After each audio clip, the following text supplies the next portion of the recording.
Yep. Yeah. Hello, and welcome to the Casual Hour, a podcast ostensibly about video games, but mostly about our oldest friend. Welcome back to the show, the original Casual, P. Brown, the Aeon, Patrick Brown. How are you, What my up? friend? I'm good. Happy to be here. How are y'all doing? We're doing great. Also, joining me, as always, the gamer on the go, Chase Kinnicky, with the band That's hammer. me. I'm just banning a few And guys here. The Bonnie Raitt of the show, Johnny Amazich. Is that Bonnie Raitt or Reba on your shirt? Reba. Oh, fancy. Okay, I was gonna Oh, ask. Azalea. Can someone explain that? I was lost, but okay. White cool. people stuff. Yeah. Okay, yeah. I see. You know how it goes. Gentlemen, it's so good to see all of you together. Patrick, thanks for making this work tonight with us. We've got a jam-packed show to tell you about all the games from May, some of the games we've been playing, but mostly we're going to be catching up with you. How you been? What's new? I've been good. The main thing I've been doing is like working out a lot. Okay. Operation Thick Boy Summer is in full effect. Nice. So just getting a little bigger all around, How crazy are you trying to get this summer after being cooped up for a year? Oh dude, it's gonna be wild. It's gonna be absolutely wild. Like Can't even fit through a doorway. Yeah, basically. So that's really, that's what's been going on with me there, and then working on music. Like I have one more song to record for my EP, and that is finished. And so things are happening, man. Things are lovely right now. I cannot complain at all. I think this is the first time any of our chat and our online with streaming has ever seen the man behind our music. So yeah, sure. The individual who makes those wonderful sounds you hear that identify our show, this is him, this is Patrick, and we say thank you so much for that. We appreciate it. Thanks, Patrick. It is a true honor. Trust me, a true honor. Johnny, Chase, how are both of you doing? Not too bad. I'm good. I'm also trying to work on getting bigger all around. I'm not working out. I'm just bigger. Is there a Pizza, difference between thick boy summer and big boy summer, Patrick? I'm trying to figure Not at all. Not at all. Okay. Yeah, then I'm definitely. Can I be your big boy definitely counterpart this summer? That's what I want to know. Yes, of course. Yes. I'm in. I'm in. The bigger the better. Yes. We need a what they call a dummy thick. I fit both those categories. We need someone. We need someone fit all the above. Check. Yeah, we need someone to. Yeah, there we go. A dummy thick is what we need. That's what we're missing. So where does Johnny fit in with this? I mean, just a dummy. Yeah, Johnny's just dummy. I'm just thick. Bobby's Dummy dummy. boy summer. It's like if you put Johnny and Chase together, like a Power Ranger morph, you get me, the dummy thing. Okay. God. I love that. Voltron. Fatron. Yeah. That's me. With your powers combined, you are All of the us. dummy thick. There you go. So Captain I Planet. love it. Johnny's beneath me. Chase, you're over here to the side. Just trying to figure out like if this was like the Power Ranger window, like how we would be like looking around when like all this shit was going on. This is so good. This is so good. I have missed this. Yeah, I mean, we haven't had a. I mean, Patrick, you've been on the show before. Well, obviously, you've been on the show before. You're on the first show. Mm-hmm. You were on the show before I was, but we did. Was that for your Twitch, or did we do something for the PlayStation 5 event? We were on his Twitch. It was on Patrick's Twitch. Yeah. Mm-hmm. Yep. Yes. That was like the last time we did anything like this together, and PS5's been out for a while. Not a lot of games are out, but the things have been out. And I still don't have one. I only have one because of Johnny. They put out a damn news story the other day. Said they've sold 7.5 million PS5s. Where the hell is mine at? It pissed me off because can I go on a rant here for a second? Yeah, all right. Let's do it. So look, I've been trying to get a PS. So I had been trying to get a PS5 for like weeks, right? Like I was logged into Sony Store, Target, Best Buy, Walmart, everywhere. So one fateful night, GameStop.com, they had a bundle dropping. Yep. Okay. It was It was a PS5, 2 controllers. Miles Morales, probably. Yes, Miles Morales and Demon Souls. I'm like, okay, I don't give a damn about Demon Souls, but y'all know I'm going to play my Miles Morales. Mm-hmm. So I'm waiting for the drop to appear. It's ready, right? Add to cart. I'm like, okay, here we go. Add in the cart. It didn't go through, right? It kicked me back out. I said, okay, this is normal. I'm used to this. I'm just going to keep manually refreshing until I get to where I need to be, right? So I'm adding the cart, refreshing, adding the cart, refreshing. I get through. I'm like, oh shit, it's time. I'm ready. Credit card, ready. Numbers in my head, just ready, just ready, right? I put in my credit card number. I go to checkout, and the next screen was just white with some black text at the upper left corner. And it said banned for bot-like activity. No. Get fucked. That's when I'm telling you, I was so hot.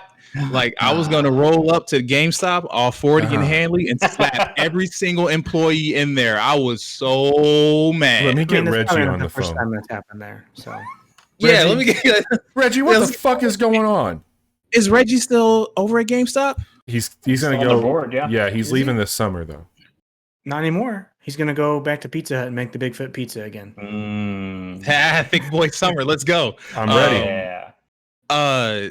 So what was his role at GameStop? I forget. He's like a consultant or something. I thought he was. I'll tell you what, he didn't have those fucking chats ready like his body was apparently because nobody could get one of those fucking PS5s. I'll tell you, man. Y'all all have one, right?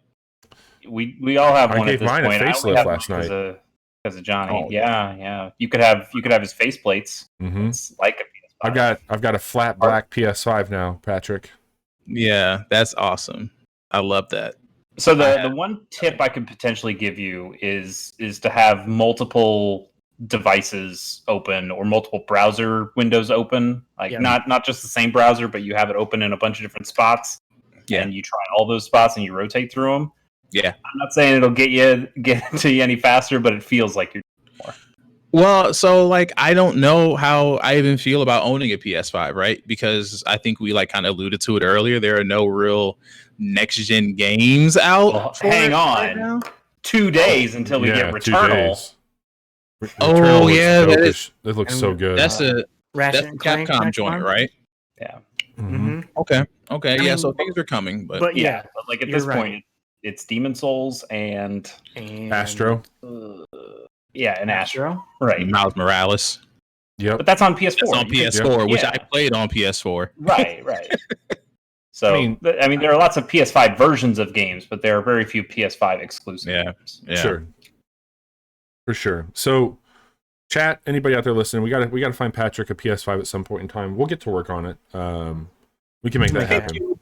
Thank you. As I mentioned at the top of the hour, this is an episode all about the month of May, where we're going to tell you about the games that are coming out. But to get up to that point, we're going to break down the games that we've been playing.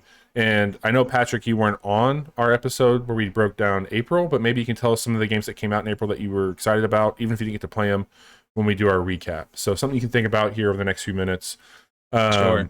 We traditionally start with Chase, but considering you are our guest of honor, let's start with you and let you tell us about some of the games that you've been playing lately. So I've been playing a bunch of old games, to be honest with you. So GTA Online, of course, the gift that keeps on giving. But the game, honestly, the game is really showing its age, and I hate it. That's the only thing I hate about it. Mechanically, are you saying? Yes, mechanically, like quality of life. Everything about that game is just sucks. I mean, besides the gameplay. Yeah, it came out to come out again. Yeah. Yes, it's going to be on 3 different generations worth of console. Yes. Remember when we got 3 Vice City and San Andreas within like 3 years of each other? Yes.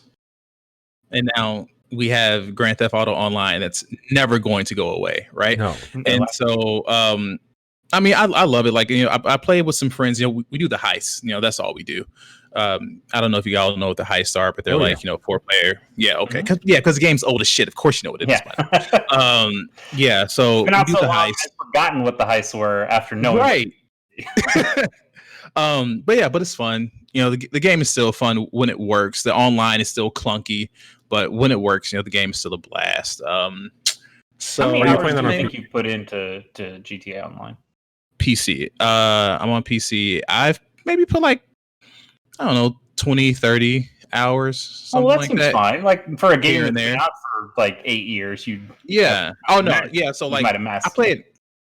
I play it in waves, right? I'm never like constantly on it, right? It's like, okay, I'm bored or it's too frustrating to play, and then I move on to play something. You're not else. going out there and buying shark cards off the internet. Yeah. Not gonna lie, I'm not above buying shark cards. I'm keeping 100 with y'all. I'm not above buying shark cards. Are you playing with any mods on it? Like, are you Iron Man running through the streets or anything like that? Just fucking getting after it? Nah, not at all. I'm just a lowly criminal. Okay. Entrepreneur. And you had no interest in like a Red Dead, did you? No. Yeah. No. I feel like that's what everybody seems to say. Like Red Dead 2 came and went, it kind of felt, and GTA Online is just like, no, we're still here. We're still here and we're still doing it. Yes. As much as I love Red Dead Redemption 2, the online in it it's not good. Yeah. Well, I mean, if it's anything like Grand Theft Auto Online, then it's not going to be great. I mean, I'm just like the infrastructure, right? It'll take like 3 years before it gets good. Yeah. GTA Online was real rough whenever it launched. Yes, it was. Yes, it was. But it makes Rockstar $1 bajillion every month. Like, right. and they built a casino in the damn game. You know what? All right, I'm not gonna get into it. That's like the balls to oh god. Anyway, casino. Let's see what else. Streets of Rage 4. Okay. Yeah, that's like a fun, like if I just want to like kick back for a minute and just kill time. Still a great game. Love it to death. And you're a fan of the franchise? You played some of the old ones too? Oh hell yeah. Nice. Hell yeah. Yeah. So I actually played the second one first. And so, of course, we all played as Skate because he was the only black character in the game and he had skates and we were like, fuck yeah. So yeah, he was a very very important character for the black youth back in the day. So what was his brother's name? The brother's in the first game, right? And then Skate comes into the second and third game? Yes, exactly. Okay. And then his brother is also in Streets of Rage 4. His brother and his niece, which is crazy. The plot thickens. Right? Yes, exactly. But yeah, Streets of Rage 4 is fun. It's such a good game. It's 4 players, which is nuts. Steam Game Pass, right? Steam, you can play. I think it's on Game Pass. I'll double check real quick. How do you like the art style? Because I know that seemed very divisive with some people. It took a minute for me to really get into it. It really clicked when there's a certain boss in that game. She's a very buff cop, and I was like, okay, this art style is working for me now. Yeah, this is cool. Because I like buff women, so it is on Game Pass, by the way. Okay. So that was cool. What else? Resident Evil 2. I've been playing that a lot. The remake? Yeah. Is there anybody tall? And you said you like buff women. Yeah. Yes. I mean, are you getting ready for Mr. X? He's pretty tall, but he's also not. No, are you ready for Village? Oh yeah, we will talk about that later. But yeah, Resident Evil 2.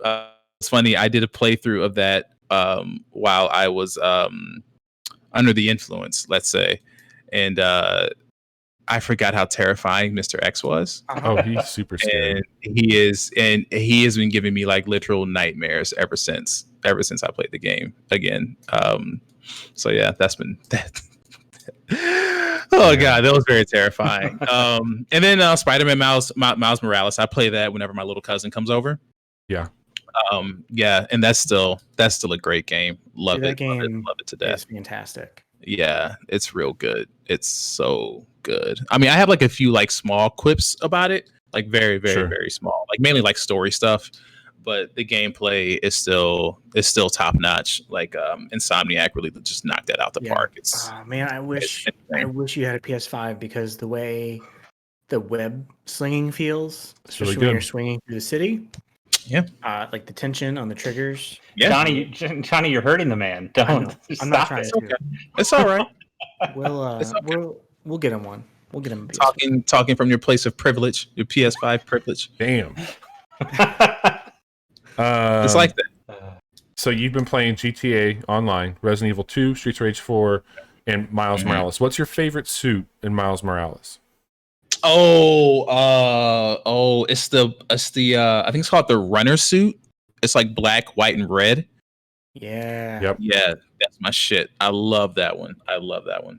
Yeah, I enjoyed Spider-Man on PlayStation 4, but I think Miles Morales trumps it in almost every single story beat, mechanical beat, just the feel, like they throwing you in already kind of elevated with those abilities, and then adding in all the Venom stuff is just so damn good. And I think that game does more in the time frame it has than what the Spider-Man game before it did. Although I did like the Doc Ock shit from Spider-Man game, I enjoyed what they were saying with Miles and the shit with his uncle and everything. I think it got a little muddy with the who they chose to have be the main baddie in that game.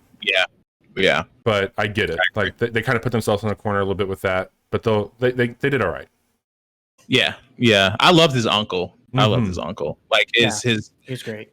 Yeah, and again, he was just for me, he was a very authentic black uncle. Like that's what I really loved about him. Like everything, like how he talked, even his motion capture, like it was so good. Like the attention to detail in that game, for even the smallest stuff. It's like how he talked to his mom, in their native language, and then even the small stuff, like he had, because in the original Spider-Man game that came out in 2018, his hair was kind of all over the place, you know what I mean? Yep. And in this game he had a fade, they made him go to a black barbershop and get his shit shaped up and everything. I was like, yeah, man, it's small stuff like that that really makes a difference, when it comes to representation and stuff like that. Sure. I really, really, really appreciate it. But yeah, the game is still great. I cannot wait for the next Spider-Man game. I'm so stoked. I still miss Peter Parker. I love Miles, but Peter Parker's still my dude. He's just a broke dude who wants to do right. I like him a lot. That's still my guy. I'm wondering if they're going to do something like Grand Theft Auto 5, where you switch between them a little bit more seamlessly. Because I have to think that they're going to both be in the next game. And I mean, that's kind of the setup that you get at the end of Miles. And they've been setting up Venom for a minute. They've also been alluding to one of the goblins. So I don't know. I'd like to see what goes on there, but get Topher Grace in the phone. Yeah, get him in here, right? Get Willem Dafoe on the phone. Fuck that. I'm something of a Spider-Man fan myself. All right. Anything else from you, Patric, on what you've been playing? Nah, that's it. Cool. Chase. All right, Bobby, I'm so sorry. You're gonna hate this because you got 6 games on one of the longer episodes that we normally do. One of them's not. Well, I guess one of them. Let's try to run through these relatively quickly. I played a little bit more. Are you talking to yourself or are you talking to us? Oh, that's a very good question. I played a little bit more Final Fantasy. I was at. I think you guys got to see this on one of the casual hours where I was showing off some Genki Shadowcast stuff, and I was right in front of that dungeon building area. I went in there and it sucked. There were these walls with swords on them that just ran at you. It was a big lion thing with a bunch of arms and swords, and as soon as you got on this bridge, the wall started moving towards you, and I tried fighting that wall. That wall's hard. You need to go grind out some levels, I guess. It was bad. No, you have to run from the wall, and then when you run from it, you open a door and you get to a different bridge, and there's a different door that is also coming at you. It was easier though. That door was significantly easier to beat. It was. There was a boss fight. I'm still kind of liking what that game's doing. Okay. But I've also slowed down on it quite a bit, and I just other stuff to play, other stuff happening, and every time I think about jumping into that game, I think, yeah, this is another chip in the 60 hours that it's going to take to beat this. It's tough to get motivated to say like, oh well, I've got 3 hours to do whatever I need to do before I need to go to bed. Yeah. Well, do I want to spend those 3 hours making barely any progress on this long JRPG, or do I want to do something else? And more often than not, sadly, the answer is do something else. But I'm going to keep chipping away at it. Nice. Bobby, I played that Tender game that you talked about. Was it last week? Yeah, what you think? I don't like this. I don't like this at all. Why is that? What is this? So Patrick, are you familiar with Tinder? Tinder, the dating app? Oh yeah. Unfortunately, yes. This is Tender with an E, and it's the same thing except it's a video game, and you're talking to monsters. So here I matched with. I'm with Vanessa. And I'm going to type. You get a chat screen here, and I can select messages like, what'd she say in her profile? She says, "No need to swipe any further. I'm the one." And my options are, "You are the one," or "Are you the one though?" or "I'm the one." So I'll be confident. I'll say I'm the one, and I'll write to her, and we'll see. We'll see how it goes.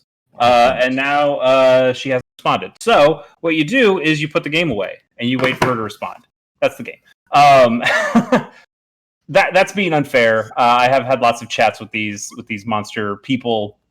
I love the art. I think the art on all the profile photos, the writing is pretty solid.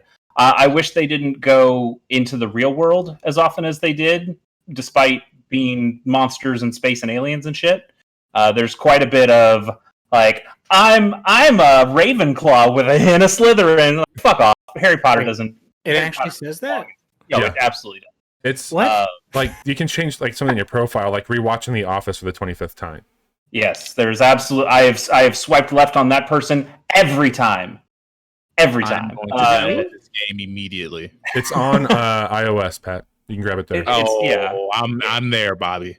So my problem with it is that it is all the anxiety of a dating app without any of the reward of getting closer to another person.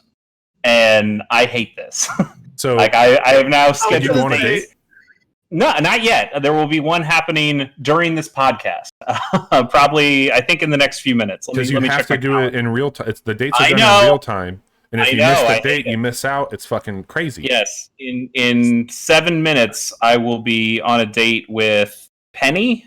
Yes. Penny. Yes. Penny. So we'll see. This is the kind of content that Twitch needs. I love it. I hate it. Like I hate dating apps though. I hate chatting on dating apps. They're terrible. It's terrible. And I feel like I'm a cog in some big system. I feel like it's some big game. And in this, it is some big game, and I'm the loser still. Bobby, do you see what you've done? No, I had a very different experience with this. So you're married. I'm married. You're married, you piece of shit. I am married. I was gonna say like Bobby, like the dinosaur didn't like me. I guess I'll just sex with my wife. You know what I get to do? Maybe I did. Weird. I accidentally called the griffin a bird, and she's like, "Well, I don't want to date you," and now I have to go and eat. Is a bird. So here's what happened. I had to, because this looks so authentic. Like you got a chat going. I had to like, hey Sarah, I want you to be aware that like you're gonna see me doing this. This is not real. This is a game, and this is what's going on. So I set that up with my wife. Now I beat this. I beat the game. What is beating? So basically, how do you beat this? Did you marry somebody in the game? I did. So the whole reason. All right. What Chase failed to mention is on Tinder Creature Comforts, you leave Earth and you go up to this planet where you have a visa that you get 10 dates on because your heart got stomped by your ex, and you fucking leave. Hang on, Chase. Hang on. I told the cute Tender girl who tells you how to play, how to do the thing. I told her that I broke up with her. So not the other one. As you do. I ended up finding my ex on the app. And I ended up getting back together with my ex through this app. And I went through all that. Dude, this game took a fucking turn because you're rehashing all the things that went wrong on this relationship.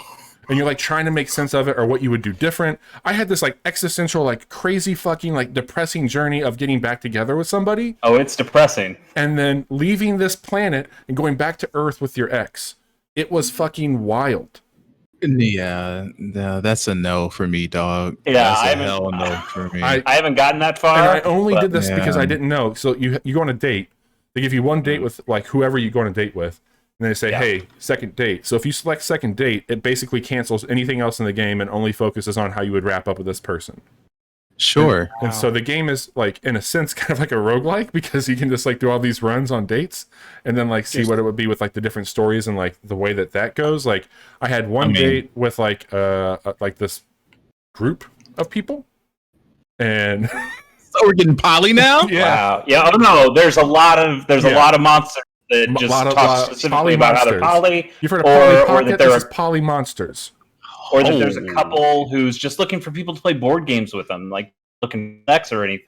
Maybe Yeah, they no, are. that's not I don't that know. good. I didn't I'm so imagine that. sorry I'm that not you had interested to. in that. I'm so sorry that this happened to you tonight because You should be apologizing to me. No, I like this game. I think it does a really good job.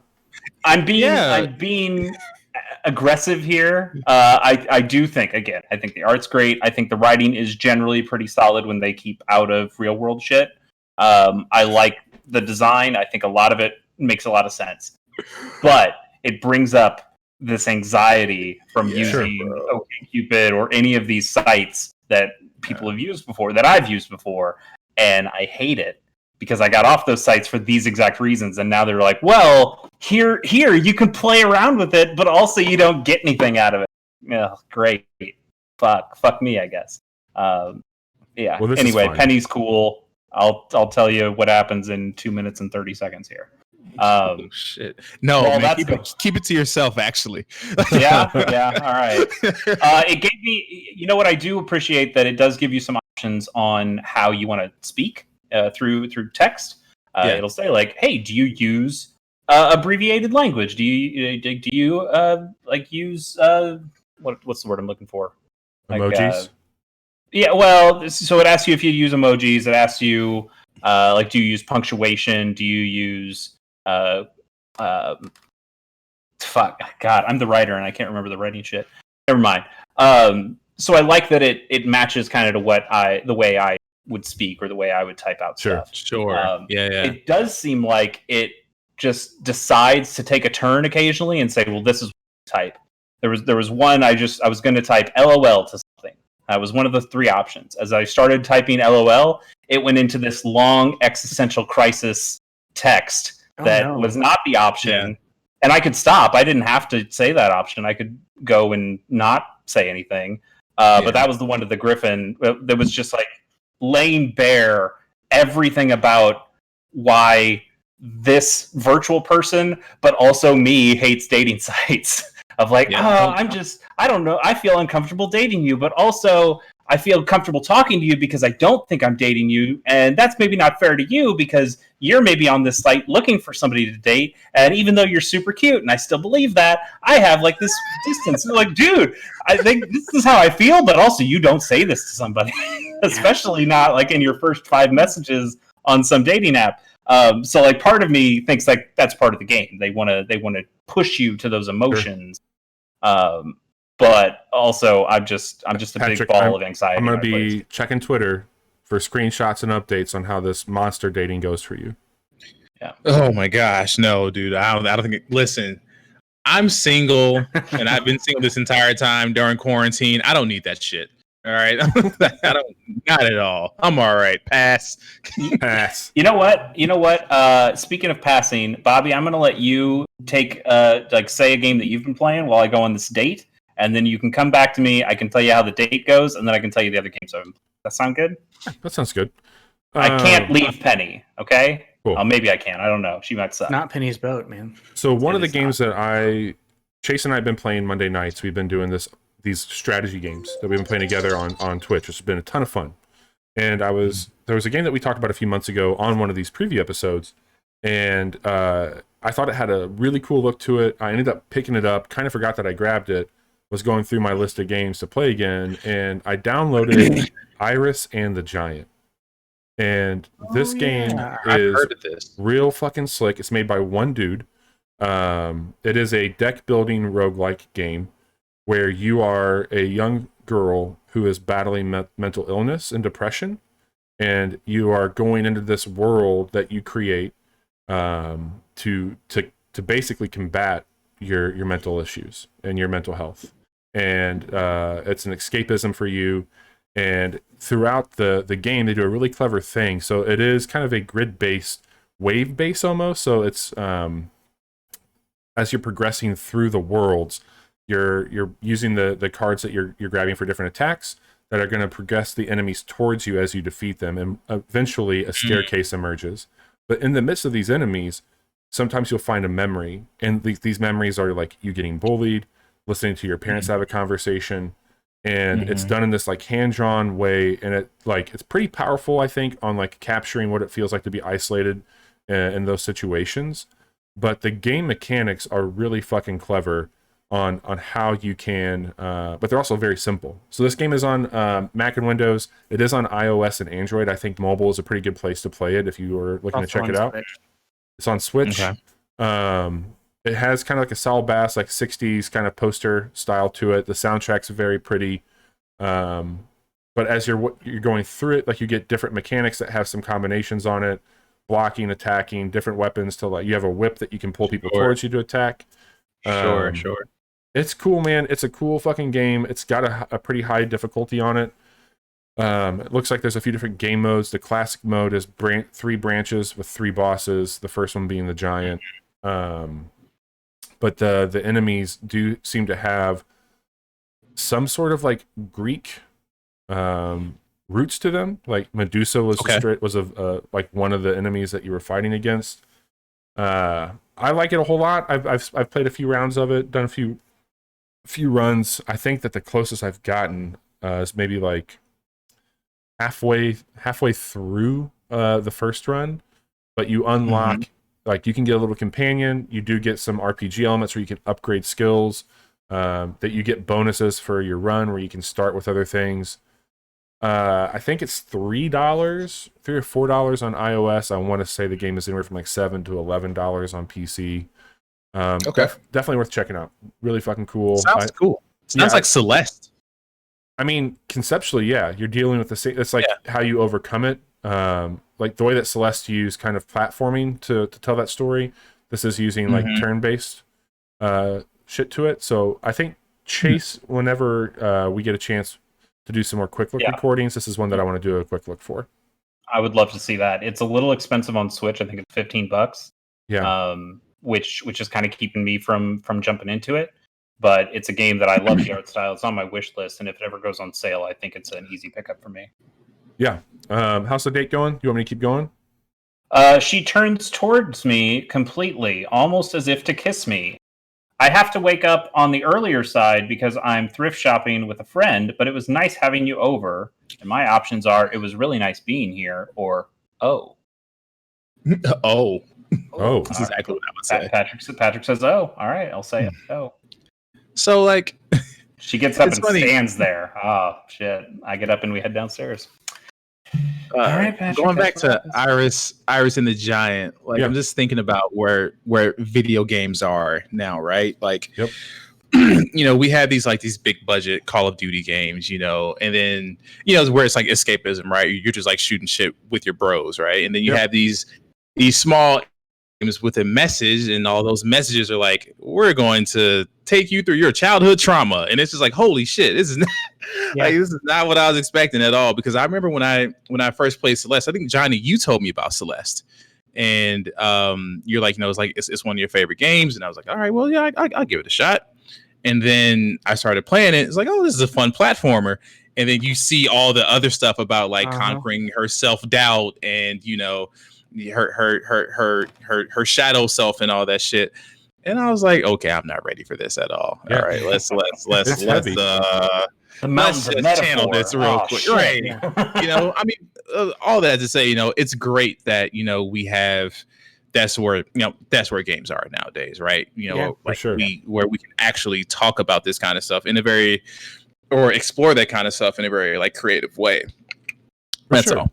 I think that like art's always been an outlet for reflection for people, whether that would be like traditional painting or music, poetry, etc. And I think that gaming has been in our generation like one of the more progressive forms of like ever changing art, like the blending of music now, the blending of like shit like we talked about oh my god, the Fantasian, the like how they did like this incredible build of like this diorama for this world, like even incorporating like elements like that where like somebody got to build something, you know, with like actual practical things, like you start to see it expand a bit further. And I think, I don't know how it slipped under the radar for me with Iris that it was going to be tackling those subjects, but like when it starts, like the game opens up with you in a car ride with your father, like dealing with some of those things, and it's just like, all right, like this is what we're doing. And then it kind of reminds me tonally of that Robin Williams movie, like What Dreams May Come. Oh shit, that movie's oh man. Yeah. And so like just like the overarching like where she goes, like you don't know like what leads her to it yet. You've only seen some. It's like there's one thing where she was in her room and some of the enemies that you're fighting are drawings that she has on her wall. So I don't know what the correlation is going to be quite yet, because when you unlock memories in the game, that's what gives you your skill points to level up your character. And so when you find those, they go into a bank that you can use to do it. So I've been trying to get those for more than just like the upgrades, but to know like what's going on with this girl. So yeah, Iris and the Giant, very, very good so far. And I'm assuming that Giant is going to end up being Depression, kind of like what the Mountain was for Celeste. Yeah. Of course, sure. All right. I'm looking forward to seeing you play that. Yeah, it'll be a lot of fun. I think the story and then the mechanics for you, especially Chase, you'll dig what it's doing from a deck building and turn-based standpoint. Yeah, I figured that. All right. Well, do you want to hear another game I've been playing that not like? Try me. I have photographic evidence. I don't have audible evidence because the audio didn't work, unfortunately. But I played Mobile Suit Gundam Extreme Versus Maxi Boost On, which is, you know, a nice, concise title. Hell yeah. As all the Gundam titles are. Hell yeah. So I like the Gundam, I like the mechs, I like the anime. And so far, I've really been finding a lot of turn-based stuff to be more my jam. Super Robot Wars, the SD Gundam G Generation Genesis, another concise name. But for some reason, I just got it on a kick. I was like, I just want to be in a robot and shoot a bunch of missiles and do cool shit. And this game was there, and it's like you could play me right now. And I went, all right, let's give it a shot. Yeah.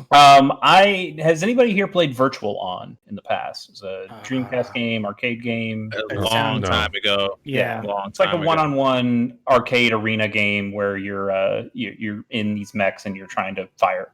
That's what this is. It's Virtual On, except now it's 2-on-2, and it's all Gundam shit. And it's hectic, and it's flashy, and it's very cool. And also, I'm not good at it. And I don't know if I'm going to get good at it. But I enjoy what's there.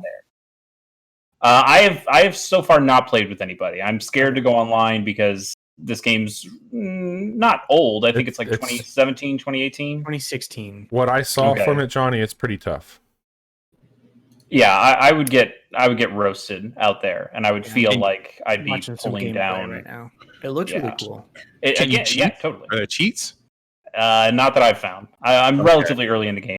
What it does have, though, is a challenge mode that kind of reminds me of like maybe like the Smash Brothers Spirits mode, where you go in and you can fight these kind of specific battles that they've made for you. And sometimes it'll be a wave-based thing. Sometimes it'll be a big giant enemy, one of the big mobile armors, like the Psycho Gundam. And other times it's just straight up 2-on-2. Sometimes it's 1-on-1 for those challenges that they try to kind of recreate. Oh, hey, remember at the end of Mobile Suit Zeta Gundam where Camille faced off against Paptimus Shirako? Wasn't that cool? Well, now you get to recreate that battle. And Shirako, wrecks me because of course he does. Sure. But it does have a ton of Gundam shows represented and a ton of Gundam mechs. It is Gundam Wing. Wing is in there. There are tons of things from Wing, from Endless Waltz. What was the one that I picked that you said no to? You picked something from Seed, and I don't know anything about Gundam Seed. I haven't watched those shows. I don't really know. Yeah, thanks, Bobby. Really? The only seed there's some characters in Super Robot Wars T, I think. And I just never used, like, I don't know anything about the Strike Freedom Gundam or anything like that. I will eventually when I get around to those shows, but I'm not on them right now. I'm on Gundam X at the moment, which is also represented in here. There's cool Gundam X mechs in here. But it is impressive when I'm playing one of my turn-based games like the SD Gundam G Generation Genesis.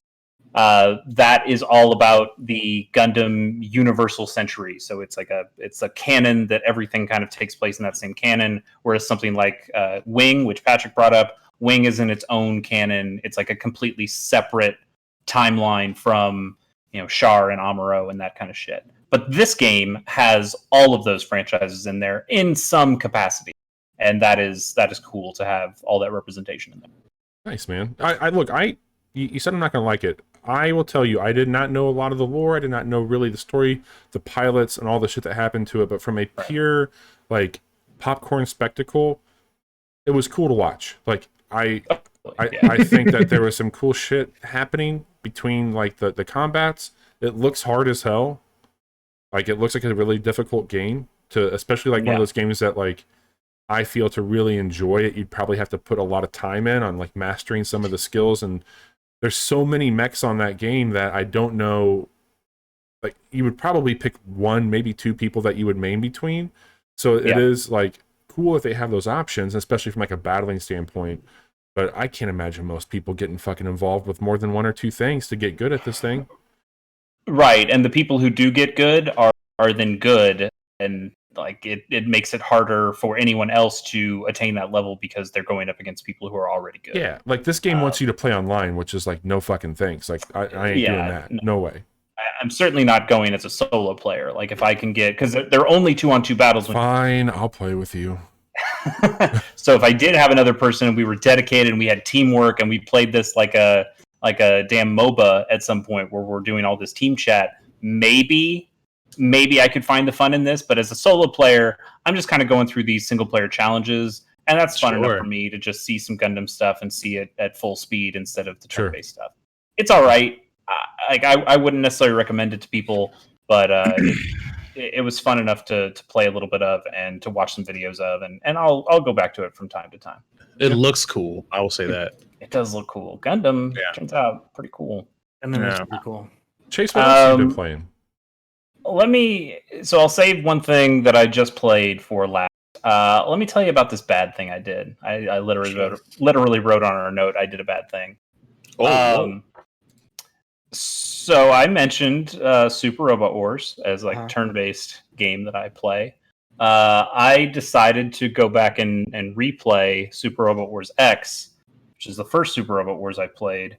That's not necessarily a bad thing. I mean, that's a wasteful thing. So to make it slightly less wasteful, I thought, what if I played it in front of the internet? So it's up there now. You can go watch me play the first scenario of Super Robot Wars X. I'm not streaming it. I am recording these, and then I guess I'm going to put them up on YouTube, and people can go back and watch them and tell me how poorly I played it. But yeah, that's up there now. I didn't advertise it. I guess I'll advertise it after the show. You can go watch me play that. I'm going to play it one scenario at a time. This first one I think was like 30 minutes. They'll get significantly longer. I don't know. Like, I'll definitely tweet it. I don't know like what my own YouTube channel is called. It's I'm Chase Kennedy on there on that. Look at my channel. Yeah, it's called Let's Play Super Robot Wars X Part 1 Scenario 0. I love it. Yeah, Found it. Yeah. Good, great. View. Yeah, that's from me. I watched it to make sure it looked okay. Excuse me for 1 second, friends. Yeah, Patric will be back in 27 minutes and 3 seconds. He's gonna go get good at Super Robot Wars. All about that. So what else you got going? Yeah, I'll probably update that. I'm not set into any schedule or anything. I'll just kind of play every once in a while and then throw one up there. The last thing I played is something relatively new, but also relatively old. I played the demo for Miitopia, which just came out on Switch. The demo did. Game still comes out, I think, next month, 2 months. I think it's next month. The demo just came out, right? The demo came out today. Yep. So you can play that, and the any data you have from the demo will transfer over to the main game, which is cool.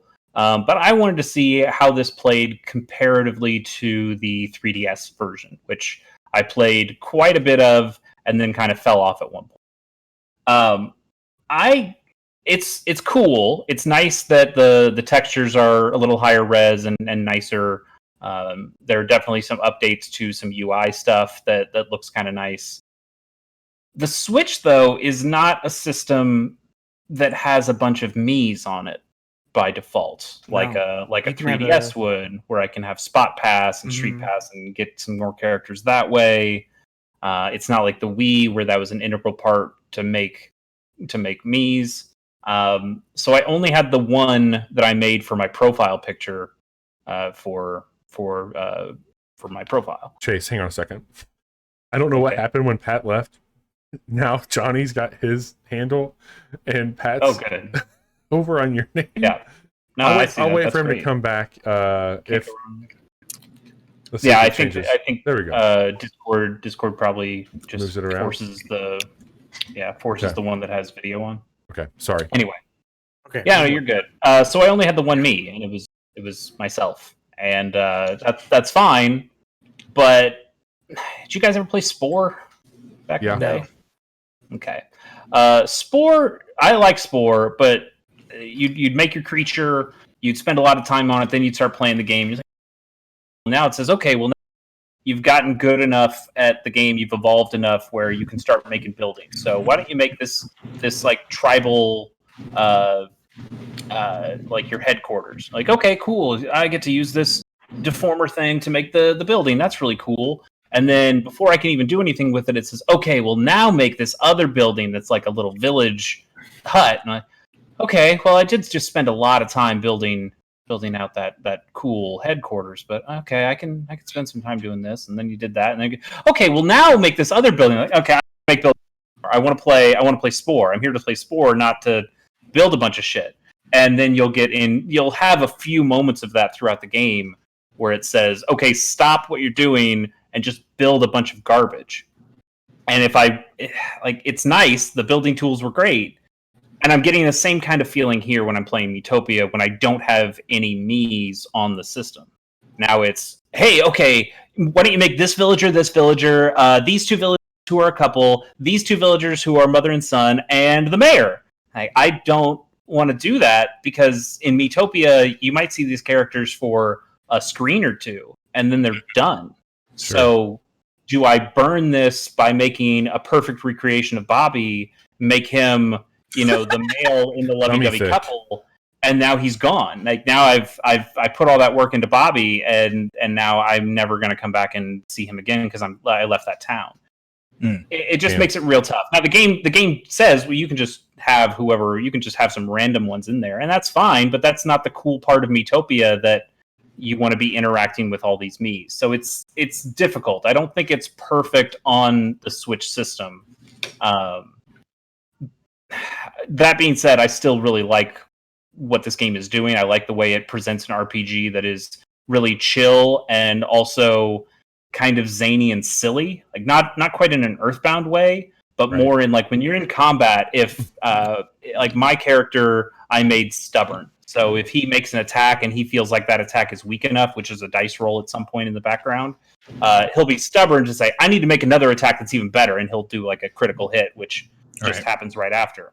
Or if your character's kind, they might be going in for a killing blow and they go, I feel bad, never mind, I'm not going to do that attack. So it works both ways, good or bad, depending on whatever personality traits you have at the time. And those things can interact with the other characters in your party, that maybe one of the characters in your party has a strong connection with you, so they'll like jump in the way of an attack and take that damage. Maybe that'll be beneficial if they're like a big knight character. Maybe it'll be a really terrible decision if they're a big squishy mage. It's like, no, I wish you didn't do that. Like, I appreciate you caring, but you're gonna die. Don't do that. Sure. So I like the silly interactions that can come out of this. So I know that when I get to the party member when I add new party members, I'll spend a lot of time working on those Miis because I know they'll stick with me throughout the game. Or like I'll work hard on the Dark Lord character, who's the big boss that I know I'll come back to time and time again. But there's a little bit of a bummer there that I don't have this big library of Miis like I had on my 3DS that I could just go, oh yeah, this Admiral Akbar I have, he's going to be the mayor. I got him. I can burn him. It's fine. And that's kind of a disappointment. All right, so Miitopia demo with no Miis. Yeah, no. I mean, I'm playing with myself right now. Yeah, but that's the only Mii I've got. Okay, so Chase, you talked about Mobile Suit Gundam Extreme versus Maxi Busan. Talked about Final Fantasy 12, The Zodiac Age. Talked about Tinder, Creature Comforts. You shared that you're now streaming Super Robot Wars on your, not streaming, but recording your gameplay onto a YouTube channel, which you can check out. And then you gave a hot take on that Miitopia demo. Pretty awesome. So I'll hop over here really quick. And I did talk about Iris and the Giant while you were on your date. Today at 11 a.m. Central, the first major content update for the early access of Everspace 2, which has been one of my favorite games this year, dropped. And they introduced some new story quests. They upped the level cap. And they originally planned on bringing 2 new ship classes into the game, but they are going to put a patch out here soon for the second one, but they did bring the bomber back today.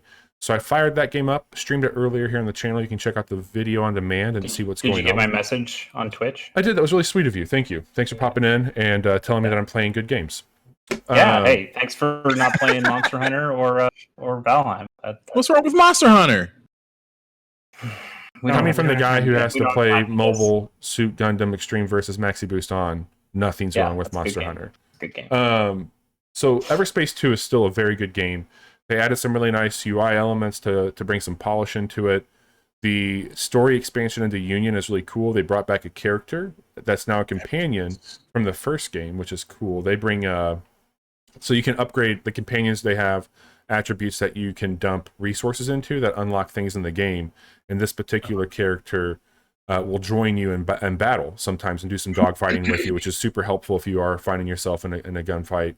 And then you can upgrade their ship with certain materials, and that was a really nice addition. But the bomber was a lot of fun.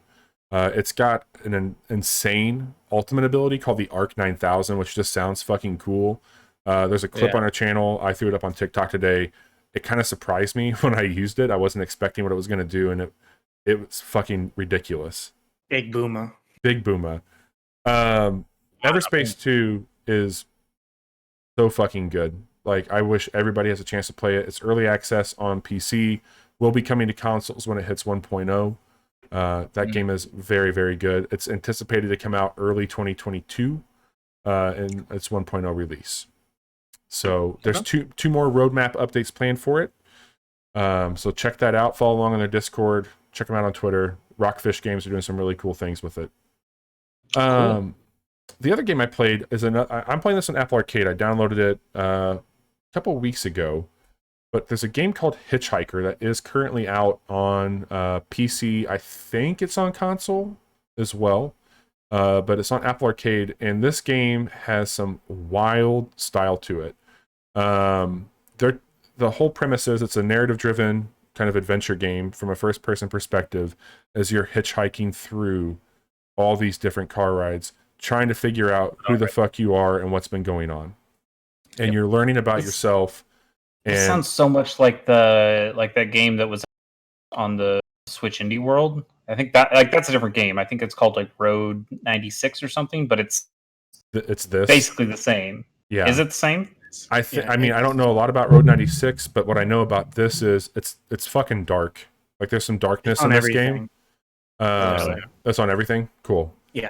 I don't think this is going to be a very long game by any stretch, but you are doing some really interesting conversations in these cars because you are the hitchhiker, and in each car ride you're learning more about yourself and kind of your baggage as you talk to these individuals. There are some situational puzzles in the car, like the first ride you're on, like you can look around and see what's going on. It's a really pretty game, by the way. So when you look at it, you're going to think, oh, wow, this is maybe not going to be as dark as what it is. but they're like, hey, can you crack the window? And when you go to crack the window, you see this matchbook, and then the matchbook, you grab it and you open it up, and it's like, help me, and there's a phone number. And so like there's things like that are like sprinkled into the game that like as you're interacting with what's on in the car, like you're getting these pieces then put together on what's happening with the story. The voice acting is really well done, as it is a very heavy, like it reminds me, like I don't want to say, hey, this reminds me of Firewatch, but the way that the conversation flows between two people is very reminiscent. Very yeah, it feels very natural, much like it did in Firewatch. The game, I'm not terribly far into it right now. I will be updating on what it is soon, but it's a trip, man. Like there's some like even like I would say like maybe some like in that first car ride especially some like Lynchian moments a little bit with how it feels, and I think it's gonna go some places for sure. But that game's called Hitchhiker. I want to say it came out a couple weeks ago. As Johnny mentioned, it's on everything, and if you are currently subscribed to Apple Arcade, you can play it there. I think it lends itself well to mobile as well because it's very low impact on what you're doing. So it is a nice kickback game. I've been playing this primarily on my iPad, and that's been a-okay for me. Lastly, just been playing a lot more Monster Hunter, a lot more Subnautica. I did start to play a little bit more of Into the Breach, and more to come on that with Chase. And I'm still playing some Fights in Tight Spaces as I wrap my evenings up. But I think I'm juggling currently, as I've got downloaded here, 1, 2, 3, 4, at least 4 to 5 strategy turn-based games now, some of which involve deck building. So I don't know who I am. But I'm very proud. I'm a proud dad. But yeah, there's Chase and I've got. I'm gonna tease it right now, Chase, if that's okay. Go for it. We're gonna be playing a couple games the next few weeks on our Monday night strategies. But I think I've never played this game at all. I've only admired it from a distance. But I think Chase and I are gonna do a complete playthrough, at least of the first one, but maybe through the trilogy on Monday nights. We're gonna start the Banner Saga up on Monday nights here at the stream, and we're gonna. Yeah, nice. We'll try. We're gonna try. I played quite a bit of that first one on iPad, and then it came to Switch. It's like, oh well, I'd rather have it on Switch, and then it's like, well, I don't want to replay all that, so I didn't, even though I bought the entire trilogy. So it'll be fun to go back through it with Bobby. And so yeah, I've never seen that game like in action ever. I've heard it's really heavy. Like I've heard its story is rough. It is. It gets. It's a lot of like make the least bad choice you can. It's a lot of Oregon Trail and then get like a turn-based strategy game for specific parts. But a lot of it is kind of like a really long, sad Oregon Trail. Great. Me in. So yeah, we're gonna do that probably in about a month from now. We'll start that up. Cool. And that's what I've been up to. So I've got a lot that I'm juggling. I've got a full list of games here. More quick looks to come. We'll plug a few of those at the end of the episode tonight. But that's what I've been up to. Johnny, what you been playing, my friend? So I did have a new game I was going to play to talk about tonight, and then decided it would maybe be more fun to play Monster Hunter with you last night. So that's what I did. Which it was. Are you guys on PC or PS4? So Monster Hunter Rise is only on Switch. Rise. But that will be coming to PC, and when it does, I'll pick it up there, and that's where we can play it, unless you get a Switch. Okay. Yes. It's really good, though. Yeah, that game continues to be absolutely just insane amounts of fun. And the game that I was going to play is Black Mesa, because I have never played the original Half-Life, and I played just the littlest bit of Half-Life 2 on the Orange Box. But the real reason I got Orange Box back in the day was so I could play Portal. Let's keep it real. So Monster Hunter Rise is going really well. I encountered the first monster that really wiped me out. What's its name? Jude, apparently, because that boss just wiped him clearly out. 1 second. They need the doc. Bobby, why don't I ask you a question? Yeah. Even though I don't want to. There was just a Monster Hunter event that happened recently. that they announced some new content for Rise, and they also announced they showed a new trailer for Monster Hunter Stories 2, which is a game I'm actually excited about. Did new stuff come to Monster Hunter Rise? Yeah, I don't know just now, or I if know it it's was still like on an its Eastern way. thing where they had like the announcement for when it was going to drop. It came out yesterday, so there was a pretty substantial update for the Switch, and they added a bunch of pretty big things into it. Yeah. So yeah, that did get a big patch. I don't think that either of us are where we need to be to access like whatever new monsters are going to drop. Yeah, I think they So added some Elder Dragons, I Mhm. believe. Yeah, so the thing that I fought last night after Bobby got offline was a big spider that was covered in silk. It was pretty cool looking. It has some cool looking armor. But the thing that I've been putting the most amount of time into, and is quickly becoming like maybe one of my favorite games I've ever played, is Disco Elysium. I talked about that last week, and I'm now well past the point that I got the first time I played it, and like just the writing and the dialogue between characters, like even though there's no combat really in this game, it's all just talking to people and then also having your own inner dialogue as Harry, the character that you play, is trying to sort his life out because he It's kind wakes of a up, he piece has of no shit. recollection. Yeah, he doesn't know who he is. He's basically drank himself into a complete state of amnesia. So you get to just build an identity for this guy throughout uh, the story of this game, and it's very political, as I mentioned last week, I think, and you get to choose 4 different political paths to go down that will ultimately lead in like a specific vision quest for that political branch of ideology. So I mentioned last week I'm going full blown communist. Last night or the last time I played, I did have this inner dialogue with myself where my psyche was trying to convince me to switch to ultra liberalism, and I shut that shit down because I'm full blown communist all the way. So Johnny, let me ask you this question about it: Is Yeah. you played this before and stopped, and you're playing it now, and you've gotten past the point. What's been the difference this time? Is it just that it's more voice dialogue, or is there that something else certainly at play? helps because I find myself like a lot of times in games, if I read ahead to the end of the dialogue, I will skip to the next line of dialogue. Yeah. I find myself not doing that so much in this one, just because I really enjoy the way, especially the narrator, has voiced everything.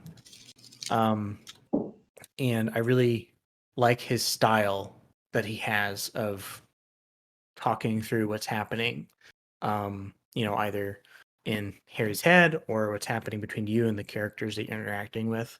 And it's unlike anything that I've ever played before. I know that it has derives a lot of inspiration from old school like isometric, CRPGs. But just the writing in it is levels above like most games that I've played. So as we like to joke, I have a terrible habit of not finishing games, and I'm fully all in on this one. I'm gonna get through it. I want to see this story through. I want to solve this murder that is the premise of the whole game. Is you're a detective, you're trying to solve a murder. So I am really looking forward to putting more time into that, and I will hopefully have some sort of update for you all next week. Well, if you don't finish it, there's a television adaptation coming for that game, or like a movie adaptation coming. Oh, really? Mhm. Interesting. Damn. Okay. Yeah, or at least I'm sorry, it is being developed. I don't know if it's gotten picked up by any major network or studio at all. But Okay. it is being actively Yeah. developed right now. I think my favorite character is Kim Kitsurugi, your partner. He has lots of like little like he's just trying to get through what's happening because he's this partner that he's been assigned for this case is a dude who has no recollection of who he is, Of course. and you're there to solve a murder. So life is already hard in this world that the characters are in, and then throw that into the mix, and he's very patient, and yeah, it's really really good. I'm happy you're having such a good time with that game. That's great to hear. Well, I mean, Johnny, you do have a history of not finishing games. You also have a True. history of not finishing this game since you've put it down before. So I'm not going to hold my breath that you're going to finish it, but I hope you. Hey, I've made it several hours past where I was the first time. That's great. I believe, Johnny. I'm still looking forward to playing it. As soon as it comes to Switch, I'll get started. All right. Well, I think that is a long way around of what we've been playing, and as we move ahead quickly to the month of May, we have to stop first and talk about April. And Chase, why don't you kick us off here for the monthly recap and preview? I will be. Yeah. Okay. Bye, Johnny. I'll handle his part. So to recap the picks that we made for April, I just had Pokemon Snap, and that game comes out in a couple days, so we don't know if it's good or not. It has been getting a lot of good press, so that's a positive to hear. Bobby, you had Outriders, Pokemon Snap, and maybe the Assassin's Creed DLC. I know you've been playing some Outriders. Pokemon Snap we already talked about. Did you end up downloading that Assassin's Creed DLC? No, I think that just dropped like either yesterday or the day before. It's the Druid one, right? Yeah, it's one in Ireland. So I'd like to get back and check out Ireland. I mean, I didn't finish that game, so I don't know if I could go to... I don't know where I would be at. So, no, I played basically Outriders. That's it. Okay. And then, Johnny, both of your games haven't come out yet. Yes, Pokemon correct. Snap and Returnal. Both are coming out Friday. So really, all we can point to and judge is Bobby, who said he'd play Outriders. And as a person who's had to watch 2 quick looks of that with Bobby, because the first one didn't take. Okay, yeah. But you like it, right, Bobby? Is it not good? It's good. It's just not, Chase is pretentious when it comes to this stuff. So whoa. If it's not, I mean, I have one game that I play. I can only afford my significant time to one loot-based game. I have no time for anything else. But yes, it's fine. It's a very serviceable game. It's fucking free on Xbox. It's just a job. With Game Pass. Yeah, sure. So yeah, it's fine. It's fine. It's cool. It's Fine. a perfectly cromulent game. Yeah, Exactly. There you go. That's it. But I think out of the list here, Chase didn't list it. Obviously, he certainly has had interest in checking it out. However, so he's done that a few times, but he has not played it beyond the demo. I saw a siren. No, Look out my window. I don't have my computer usually on this. I was like, oh, what the hell's going on out there? I've hit the end game of that. Not quite sure what their next steps are for it, but I'm not like I will play that kind of like you mentioned earlier, Patrick, like as a fuck around game with the boys. It's just that junk food shooter. There's a few friends I have that play it that I hop on there with. How about you, Patrick? Anything you pick up this month? No. I did want to play Nier Replicant. Yeah. Because I played the original release on PC, and I didn't finish it. I didn't get very far. I fell off of it for no particular reason because I really like that game. The combat is so fucking cool. So I did want to pick that up. But no, I haven't played anything new this month. But I will say this: Saga Frontier Remastered came out this month, and I wish it was Saga Frontier 2 remastered instead of the first one, because Saga Frontier 2 is not the greatest game, like story wise. The combat is fun. First off, Saga Frontier is a Japanese RPG made by Square. Yeah, Saga Frontier isn't like the greatest game story wise. The gameplay is fun, but the music is next level. The music is actually one of the games that inspired me to do music. It's made the music was composed by Masashi, and I'm not gonna try to pronounce his last name, but he pretty much took over the Final Fantasy series after Nobuo Uematsu.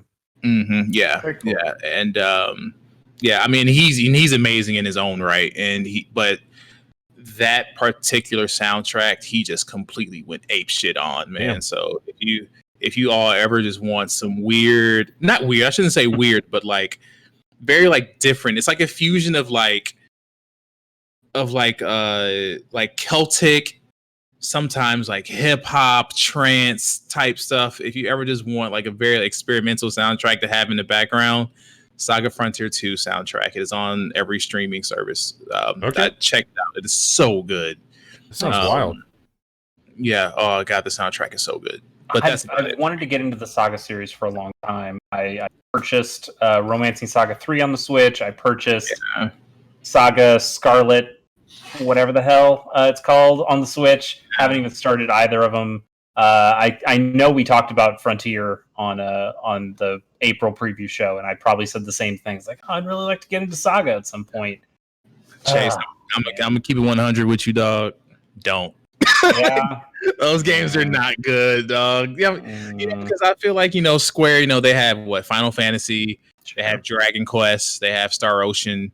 And they just kind of look at the Saga games like, whatever. We'll put it out on something, Yeah.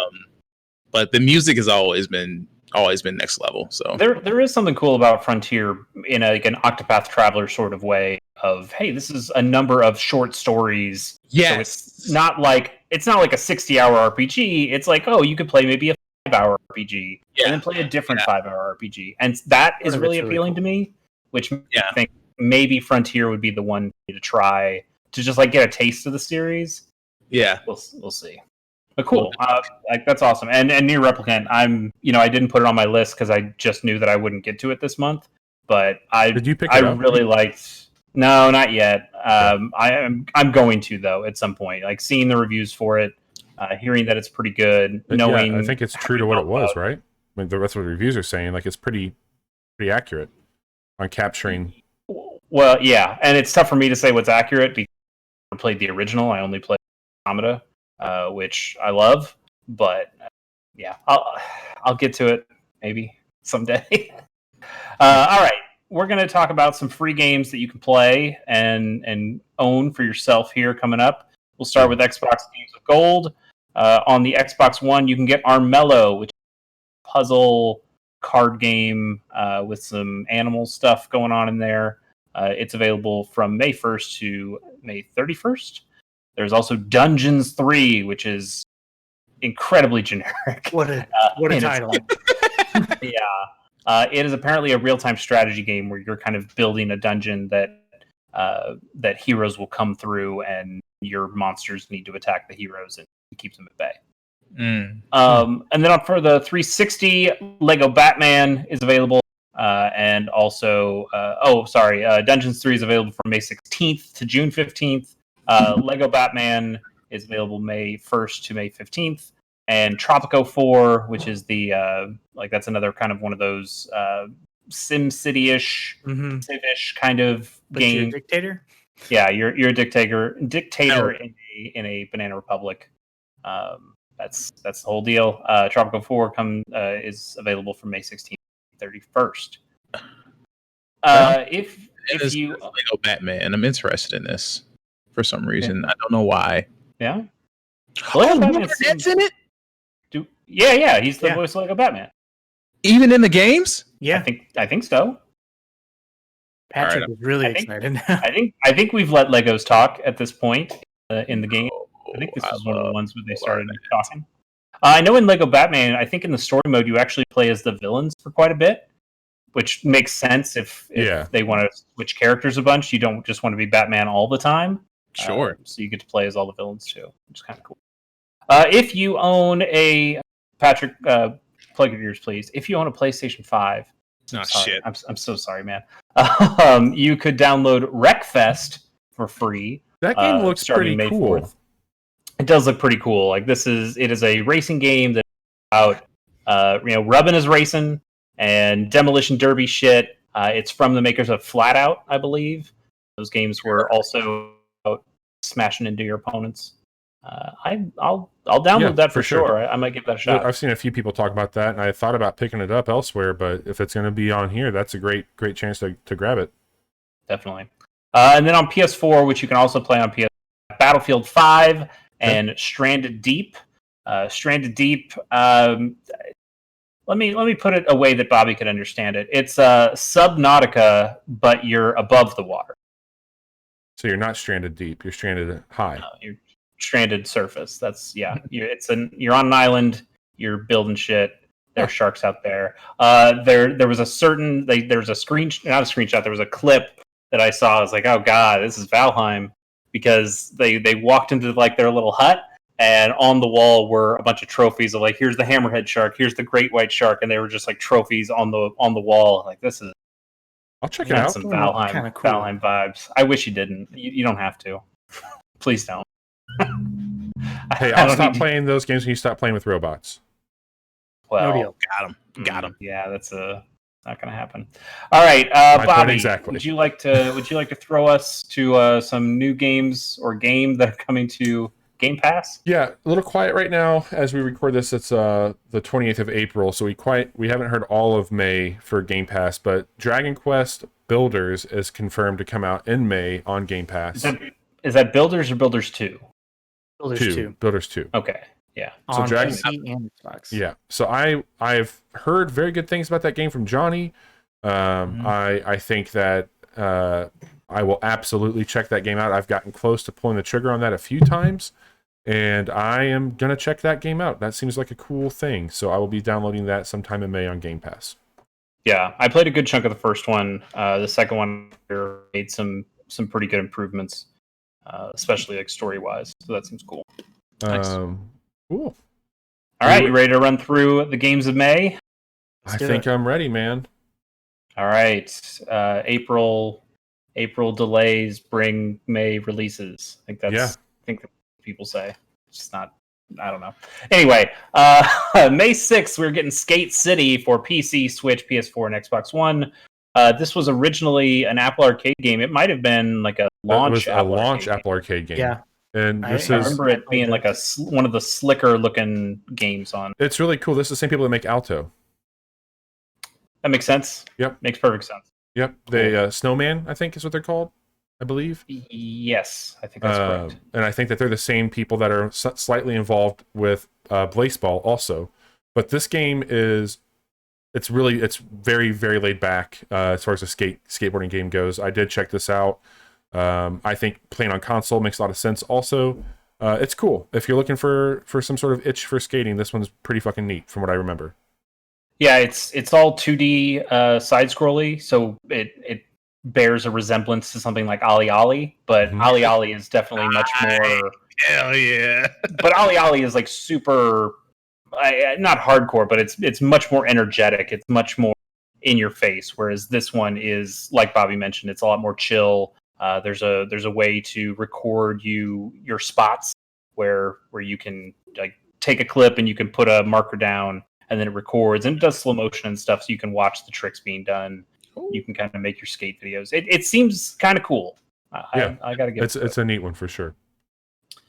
Then on the next day, May 7th, we are getting Village VI. No, you got it. Coming from PC, PS4, PS5, Xbox One, Xbox Series X. This is the game that people want to get stepped on, right? Is that what I've heard about this? Oh yeah. Who you mean me? Big Lady Demetricu? Whatever. I don't know. Tall vampire lady. Doesn't matter. Did you see that you could? One of the things you can get from pre-ordering this, I don't know from where, is a life-size towel of her. Oh, God. Towel? Mm-hmm. That's some very terrible things will happen with those. when you can't afford body, you go for the towel. Capcom had to be aware of what they were doing, right? Like, well, apparently not. They're going to send people to horny jail over this. Yes. There was an interview they did with the devs that we did not expect people to be so into the tall vampire lady, and now they are going full all in on tall vampire. Yeah. They even had a display of her shoes, and they were saying like her shoes are this much bigger than the biggest shoes you can imagine. She wears a size 24 shoe, so if she steps on you, she's stepping on you. You're gonna feel it. They also had to have an official tweet that told people what her official height was. So tall stepping aside, let me ask this. I know Patrick, you're in. So Johnny, Chase, yeah. I know that you don't play scary games. Johnny, I know that you played Resident Evil 4. This game has been getting called out for having some DNA from 4. Yeah, I love RE4. It's one of my favorite games. I am such a pansy with horror games. Like I couldn't even get through the RE2 demo, and I know everything about that game because I watched people play it when I was younger, and it still scared the shit out of me. So I probably won't pick this up. Okay. If anything, I may watch a playthrough because Well, I am curious. Like, I will play it for you, Johnny. I will have Okay. access to this game, Johnny. okay, There we go. All right, lots of opportunities to watch it. On May the 10th, we are getting Hood Outlaw PC, PS4, PS5, Xbox One, and Xbox Series X. Chase, what you were cutting out there? What'd you say? Hood what? I said Hood, Outlaws, and Legend. Okay. What is it? So I've actually been keeping an eye on this game. Have you? This is the first time I've heard of this game at all, but when I looked at the trailer, I went, Bobby game. Yeah. That right there is a Bobby game. So this looks pretty fucking slick, I think. It is PvE, but it's like a heist, and it's set like Robin Hood, basically. That's where Hood's coming from here. And It's PvP. that's not the images that were conjured in my mind. Yeah, so it is a squad-based game. I don't know if I'll pick this up or not, but it looks pretty fucking slick. A lot of stealth, like going in and taking over these big fucking castles and like stealing and pillaging from them. There's different classes and different gears and things that you can upgrade with it. I want to say that I think it's like a $30 to $40 game too, if I'm not mistaken. Yeah. Like Patrick, I know you mentioned GTA Online, like playing the heist stuff, and this seems like a game that's in that realm. Except there's a second team of 4 that is also going for the heist at the same time. Hell so you kind of have to fuck over the other team and fuck up the environment stuff to get out with your shit. It sounds kind of cool. Yeah. This sounds hard. I like this. It looks really fucking neat, and I think that like if you had a crew to, I would not want to like play this with random people, but if there's a handful of people that were playing this, I'd want to check it out for sure. Yeah, no, for sure. Is this on PC? It's on everything. Ooh, yeah, I like this. I like May this. 10th. We'll I'm know about it soon enough. in. So yeah, I'm all pretty invested in that one.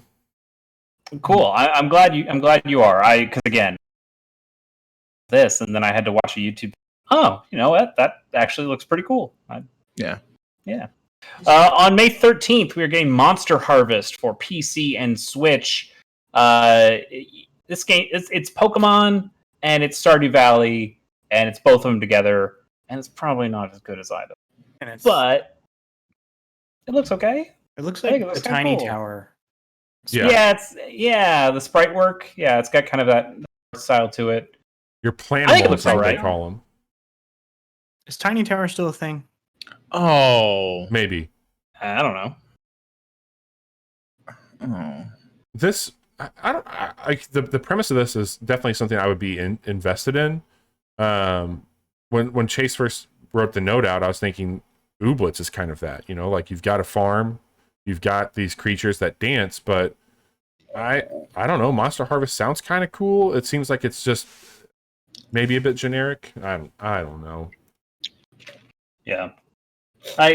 Part of me wants to give it a shot, but I also don't know if it's going to be that good. Okay. Animal. What? This is on what again? Windows and Switch. Okay. All right. This is like Ooblets. That's what I said just now. Sorry, I was too busy seeing Tiny Tower. We're still in the App Store. Mhm. And it is. It's fine. It's okay. It's literally what I said, though. Makes sense. Ooblets. Oh, hey, Wake this up, reminds me Johnny. of Ooblets. Chase, what's next? Okay. Next on May 14th, we are getting a pair of games here. It is Famicom Detective Club. Both Famicom Detective Club The Missing Heir and Famicom Detective Club The Girl Who Stands Behind. Both are coming out for Nintendo Switch only. These originally came out for the Famicom Disk System in 1988. And also in 89 was the next one after that. But they cost $35 each Yeah, that's why it's I'm a like, tall well, order. excuse Like, me? it's like these are like they are full remakes. It's definitely better than the Famicom system graphics you got back in the day. Sure. Same time, $35 $35 though, bro. That's a lot. and $35 each, which is that's asking a lot. I still want to give this a try. At the same time, I have the Phoenix Wright trilogy on my Switch that I haven't touched. I could just play that instead if I'm looking for like a mystery game like that. I don't know. I wanna be into it, but we'll see. Not sure. Sure. Instead, though, on the 14th, I bet Bobby's going to be playing a different game, not the Famicom Detective Club games. He might be playing. I just maybe. I have slight idea he might be playing Mass Effect Legendary Edition, which is coming for PC, PS4, and Xbox One. Bobby has been asking, begging, pleading for this re-release, this collection of Mass Effect 1, 2, and 3 to come out. Not just Bobby, but Bobby especially.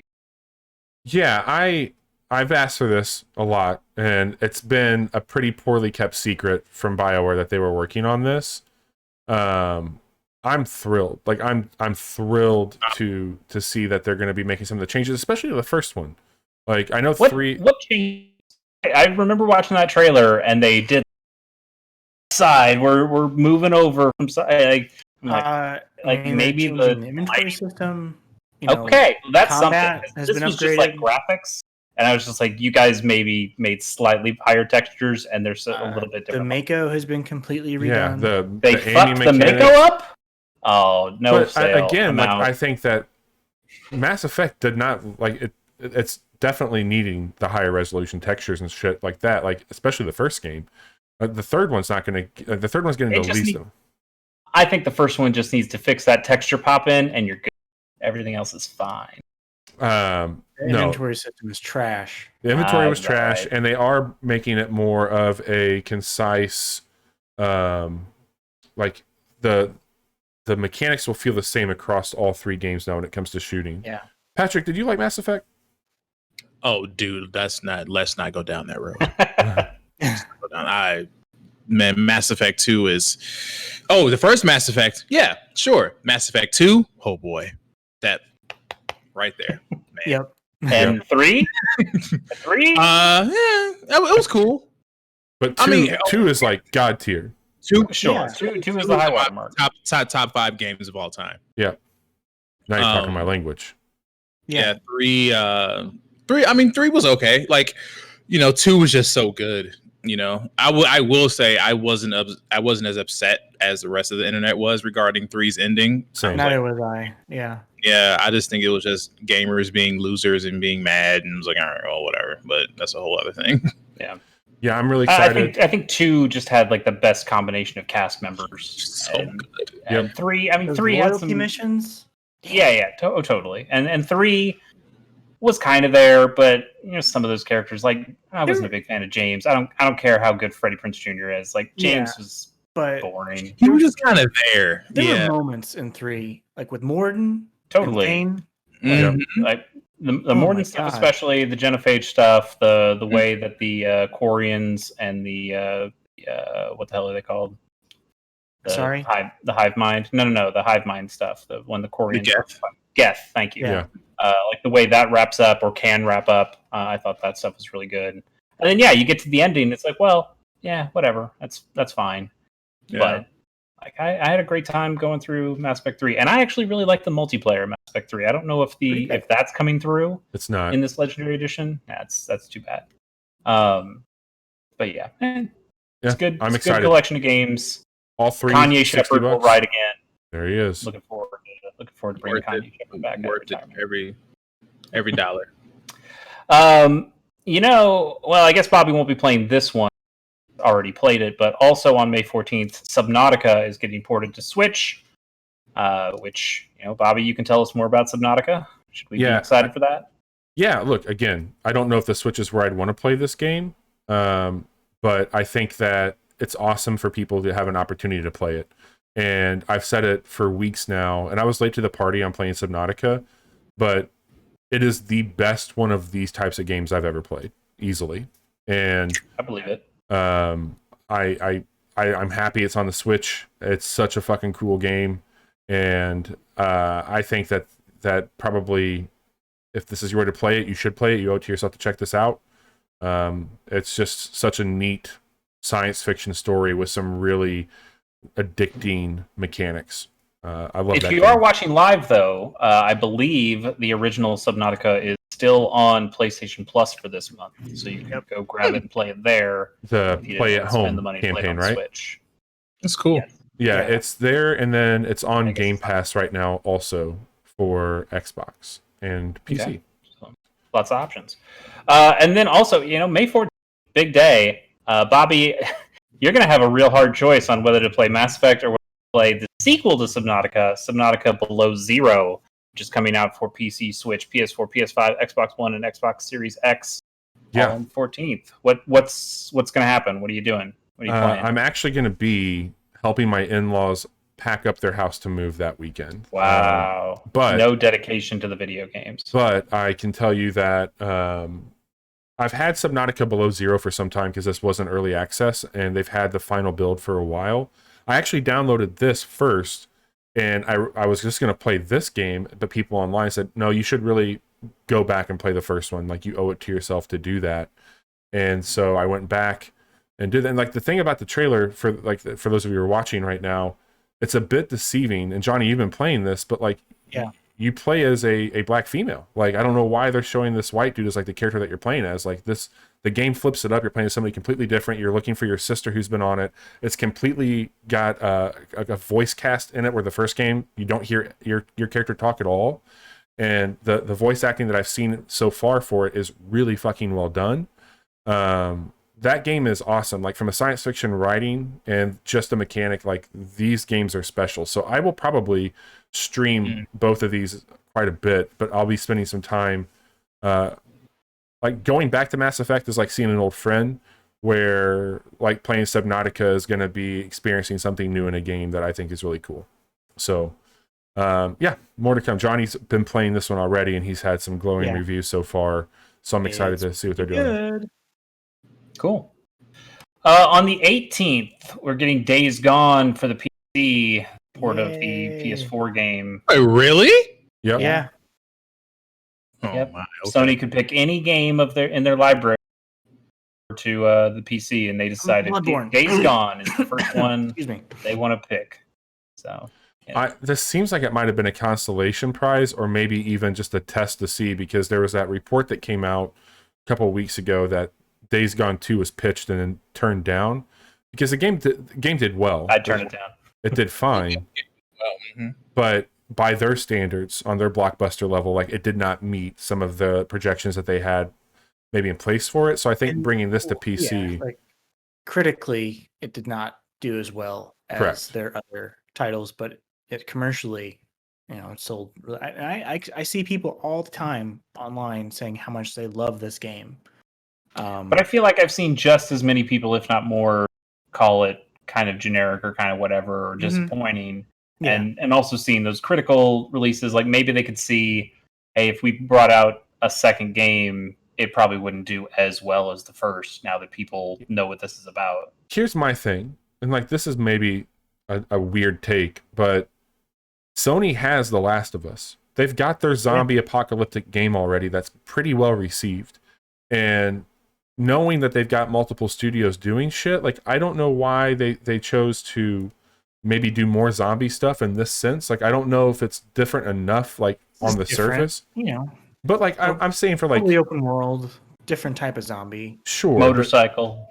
I get that aspect of it, but I'm saying from just like the outside looking in, like, for the broader community playing video games, not necessarily the people who record podcasts about them, like, that might be like, well, The Last of Us is the game that we're hearing about with zombies. Like, it's kind of that Dante's Peak Inferno thing that they've got themselves up against. And I think this game is totally fine. I think it's probably one of the weaker first party games from Sony out of the great stories they put out, but they put out some fucking incredible stories. So, like, for this to even go toe to toe with some of those is great. But PC could be an interesting place for it. Yeah. It'd be interesting to see what maybe some mod stuff does to a game like that. So, Death Stranding, Days Gone. Oh no. all right, now you're going somewhere. Also on the 18th, God. I just have this here because I just want to know. Leisure Suit Larry, Wet Dreams, Dry Twice. Terrible. Coming out for the Switch, PS4, and Xbox. This is a port of a 2020 PC game, which itself was a sequel to a 2018 game called Leisure Suit Larry, Wet Dreams Don't Dry, which itself is a reboot of the classic adventure game series for PC from 80s, 90s. It's a pretty early game. Okay. I've never played any of these games. Good. Isn't the object isn't this dude just trying to get laid? Isn't that the point? Totally, but he's a loser. Like that's kind of the point. They're adventure games. You're a loser. The older ones are kind of like you think you're cool and you're not. And this one, these reboots are trying to kind of play with that. Well, now it's 2020 and people wearing leisure suits and talking like they're from the 70s are actually really lame now. And he's the joke. Whereas before, he was maybe the cool guy. And so they're trying to do something with it. I have never given a shit about this series at all. Yeah, no. Why is because it's a known name. Like even though you haven't played any of these games, you're at least familiar with the name Leisure Larry. Sure. Maybe Patrick shaking his head like he's not. All right. No. This is yeah, no. Yeah. Anyway, it used to be a pretty classic franchise, and now, whatever. On the 19th, we are getting Aerial Knights Never Yield for PC and Switch. This got shown at the Indie World, I believe. I played a demo of this. Yeah? Yeah. What'd you think? I've kind of lost my taste for runners, but it's really hyper stylized. It's got a great look to it. It's got an awesome soundtrack. It plays very well. I think that they do some cool mechanics with like timing as far as shit goes on it. And I played an earlier build of it, and it still felt pretty solid from there. But it is more of like a timed run base. They do some cool shit stylistically. Like I think it definitely borrows from Into the Spider-Verse on some of the like elements they bring into it, as far as look goes, and like the shit that happens with your character when you're doing stuff with like high momentum. But it's some interesting concepts here for sure. Like there's different outfits and stuff like that you can get. The demo was completely fine, but yeah. Like Patrick earlier was talking about representation, and this is a game developer, and he is certainly putting his stamp on this with a more hip hop soundtrack and a story that I believe is set in Detroit. Like there is, it has a cool look to it, and totally, that look is kind of slapped on to a basic game framework that is like Bishop Runner, more or less. It's that same kind of jumping, sliding, kicking through stuff. But certainly cool that they're going a new direction with this and making something out of it that is if is this truly was like unique. A platformer versus a runner, I would be like way more into what they're doing with it, because all the other things surrounding the game like line up perfectly for what I enjoy in it. I've not ever really handled like the runner games as well. As I've played them on my phone a few times, just basically because that's where a lot of them went. Alto is like one that I like, but it's got some style for sure, and I really appreciate the style a lot. Yeah. On the 21st of May, we are getting. I know we're game of the year, guys. Please try to keep it down while I get through this. Knockout City is coming out for PC, Switch, PS4, PS5, Xbox One, and Xbox Series X. This is that kind of team-based battle royale, but it's a dodgeball game. I didn't mention it earlier, but there's some rumors floating around that this might be a Game Pass game also. I believe it. That would be an that. excellent home for it. It's the premise I think sounds cool. Team-based dodgeball. I could go for something like that, but I just think it looks so generic. Like it looks it's got like a Splatoonish kind of look to it. It wants to be like in that same universe. Even worse, what was the other game that was basically Splatoon but Rocket with Arena? ninjas? No. Like there was one that was like it's Splatoon except there were ninjas. Nintendo showed it at a previous Oh God, Indie That I World don't or remember. previous Direct. I don't know, but like that game, we were all saying, "Oh, it looks like Splatoon," and this looks like that. So it's like 2 games removed from Splatoon. Huh. I don't know. Again, like the premise seems kind of interesting.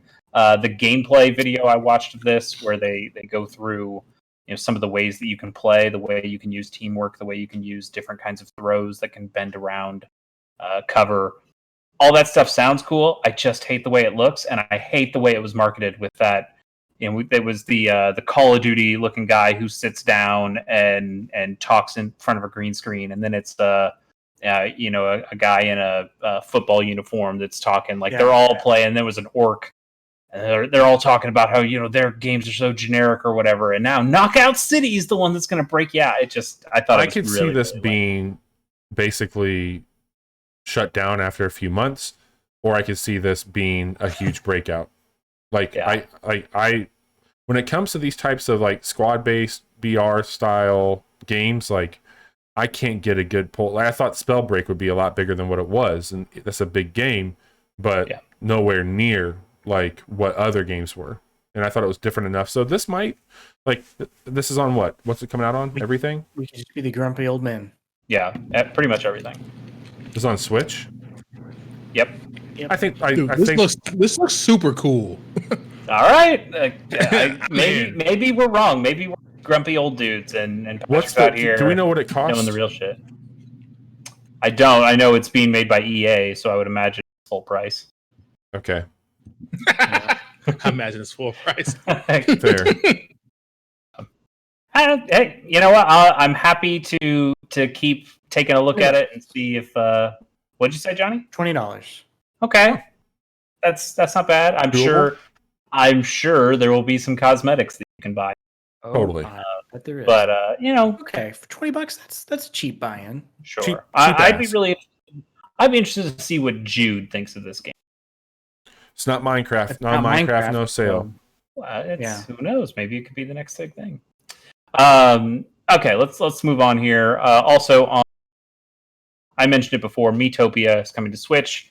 This is a port of the 2017 3DS game, but they didn't put the deluxe behind it like they've done with some other ports that they've done in the past for Switch. But this is kind of getting that deluxe treatment. I mentioned a couple things like the higher res textures and some UI elements, but you're also getting a horse at some point. That horse will help you out and change a bunch of stuff of how combat works and how other events happen to you. They're asking for $50 out of this thing, which is it's fucking Nintendo. Of course they are. I know, but $50 for basically a game we've played before is tough. Nintendo doesn't give a shit. Yeah, they want their money. Cave Story, and then what was the other one? Goddamn, it's a twin stick shooter. You like it a whole lot. You've played it. They were charging $30 for that when it came out a few years ago. Not Thomas Dies Alone, but anyway, that game's like $6 elsewhere, and they're charging $30 for it. Same thing for Cave Story. Like, I'm not surprised that they're doing $50 for a 3DS game. Yeah, I mean, but like I said, I still really enjoyed that demo. Paying Nintendo their blood money because I just kind of want to play a game like this. We'll see. The next game coming out May 25th is called Biomutant, coming out to PC, PS4, and Xbox One. I'm hype as fuck for this. Yeah, you two have been, like Bobby and Johnny have been texting a lot about this, and I've just kind of been there to see them texting about it. I watched the trailer for it. It looks kind of cool, but like, what are you guys seeing that's got you so excited? Johnny, I've been talking a lot. You take this one. No, man. I watched. I think the trailer that's playing right now a week or two ago, and I really dig the vibe and the style that it has going for it. I think that like the creatures and like I get some almost Breath of the Wild type energy from it from like a sense of exploration and adventure.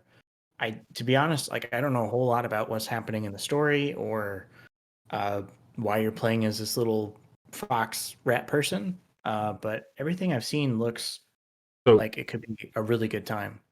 For me, like first and foremost, you get to customize this little mutant creature, and I think that that's really fucking neat on some of the ideas and the styles that you can bring into it. It is a class-based game. I don't think a lot of people realize that you get to choose things. I didn't know that. Between like how your character will play, so you can do more melee, you can do more range. There's some magic stuff. I believe there's a pre-order bonus that is a monk class for this. You can upgrade and customize the weapons that you're doing. You can do mutations to your character that are permanent on like changing the way that you do things in the game. This game was hyped up years ago, and it kind of went radio silent, and a lot of people thought that it was just done, like it wasn't coming out. In development hell for a long time. Yep. And so it was supposed to come out last year. Nobody heard anything. And finally one day, like, yeah, it's coming out sometime next year. And we're like, okay. And here we are. But there's some really cool traversal stuff. You can even get like a hot air balloon. There's animals that you can ride in it. The boss fights look really cool. It does the thing that I love, where it shows numbers when you do damage on things, and I like that a whole lot. It's got some really cool mechanics behind it, and this is a THQ Nordic game, and a lot of the way that their games play, in my opinion, especially these third-person kind of action-adventure games, I think they usually do a pretty good job with. And I'm here for it, man. Like, I've got this. I found a cheap PC key for it for like $40, so I've already got that picked up, and I'm ready to go. Can't wait. All right, cool. Well, we'll hear more about that next month. Also on the 25th, we are getting King of Seas. That's seas like ocean seas, water seas, coming to PC, Switch, PS4, and Xbox One. I just think this looks like a fun little pirate RPG, ship-to-ship combat. It's got a nice little look to it, but probably nothing much more to say about it. Also on the 25th, we're getting Shin Megami Tensei 3 Nocturne HD Remaster coming out for PC, Switch, and PS4. Patric, did you play Nocturne? Because I don't think these other guys have. No. Yeah, I haven't either. I don't know much about Nocturne specifically, but it was making me think, like, do you guys remember when they announced the Switch and they announced that there would be a Shin Megami Tensei 5? Yeah. And here we are, and we still don't have that game. Apparently it's coming out this year, but that game has been radio silent for what feels like forever. Yeah, I would agree. I mean, do they even care about these games? I mean, because Persona is, way more popular than these games now, right? I think they care about the main line SMT. Like, certainly not to the degree of Persona. I think Persona has certainly pulled ahead in terms of that franchise, but I know 4 was pretty big on the 3DS, and then they made a second version of 4 that was like 4 Apocalypse, I think it was called. I know those games were really popular. They are similar to Persona in a lot of ways, but they are also quite different. Just put Persona 4 or Persona 5 or 4, both of them. Yep. Put them on the Switch, you cowards. Please put Persona 4 Golden on the Switch. Give it to me. Nocturne's the one that has Dante in it from Devil May Cry. Got it. Weird. He is also separate DLC that you have to buy for HD Remaster. They did not just put him in there. And I think it's... Are you serious? Oh, I'm serious. There's a couple of different DLCs you can buy. One of them is like a pretty standard DLC of like, oh, here's a dungeon that gives you a bunch of XP or a bunch of money. So it's the kind of like the cheater DLC. And the other one is like, hey, do you want Dante? It's like $10 to get him, which is ridiculous. But, it's the one with Dante in it, so people care about it. Sure. Yeah.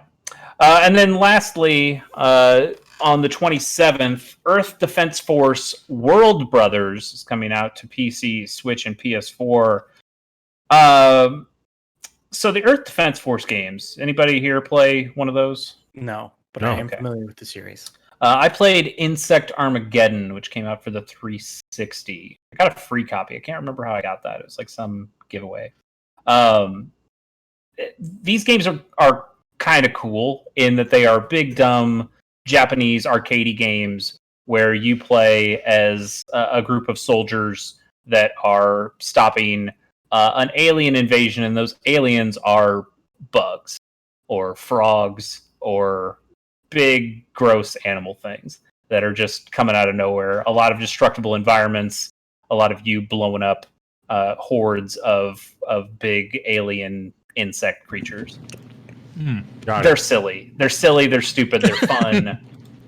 This one, though, is way different from what the other games have been in the series. So all that stuff I said still applies, but the old games still had like a PS2 early 360 look to them of characters like trying to be photorealistic and not being photorealistic at all because it's PS2 or Xbox 360.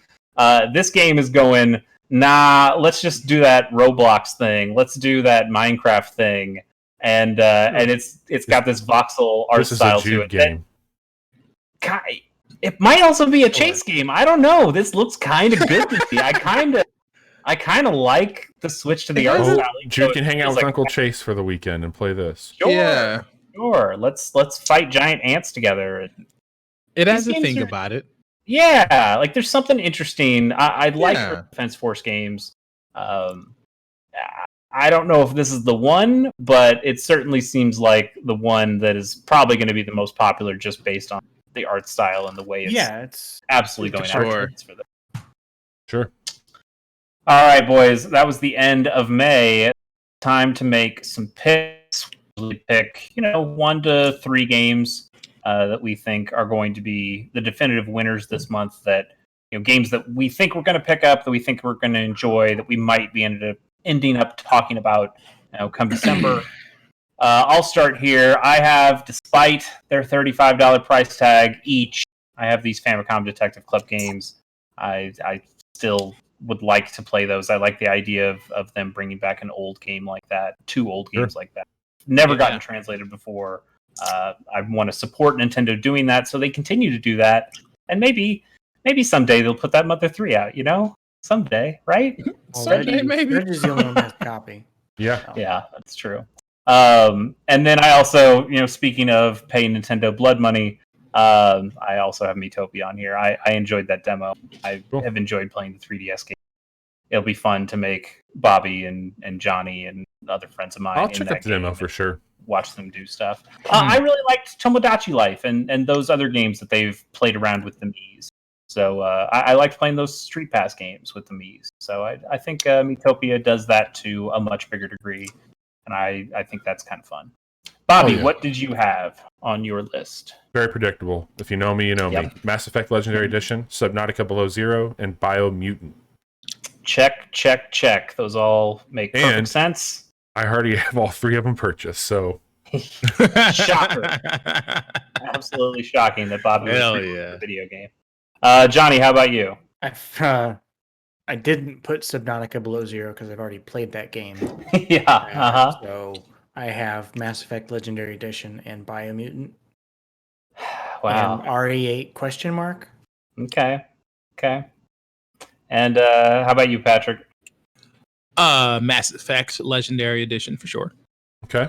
I will also be picking up, now that I know about it, excuse me. What was the heist game? Hood, Outlaws, and Legends? Yeah. Definitely getting purchased. Hey, let's play that. Nice. Yeah, we can squad up and play that. We can probably get Johnny in there. Let's do it. Okay. Let's do it. Do we know if it has crossplay? If it has cross, I was going to say, if it has cross, I'll buy that and I'll jump into. Okay. Yeah, let's do that. Johnny, can you fact check that? Yeah. And then lastly, of course, Resident Evil 8. I need my my big boot chasing me around. Are you going to get the towel? That's not something I'm comfortable discussing on this podcast. He doesn't need to put that information out there.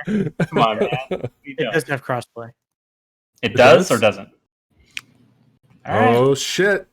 According to this article on latestnews.fresherslive.com. Oh, well. So the 4 of us are going to be doing dirty to another squad trying to get the loot. All right, I'm down. We're going to get destroyed. I'm not being chased by my big girlfriend in the rest. Hey, maybe this is a crossover we need. So you got RE8, Mass Effect, and Hood. Never mind. Johnny.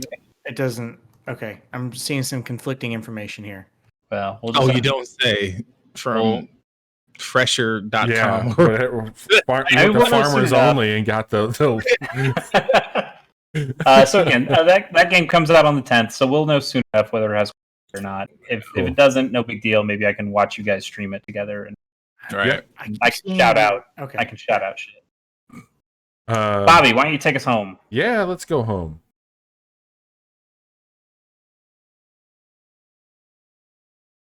We switched over to my channel, not our.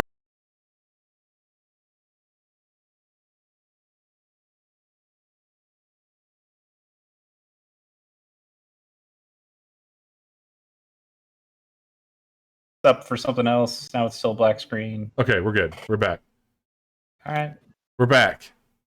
I think we're back. Maybe. Hey. Right, there we go. So I just went crazy there. We are sponsored by Farmers Only. I don't see any of our faces. They're there. Yeah, they're back. We're back. You got it. So yes. First of all, the most important thing we can do is to say thank you again to Patric. Patric, you are, for those of you who are in chat right now that just joined up later in the show, you are one of the original founding members of the Casual Hour. You were there from the very beginning.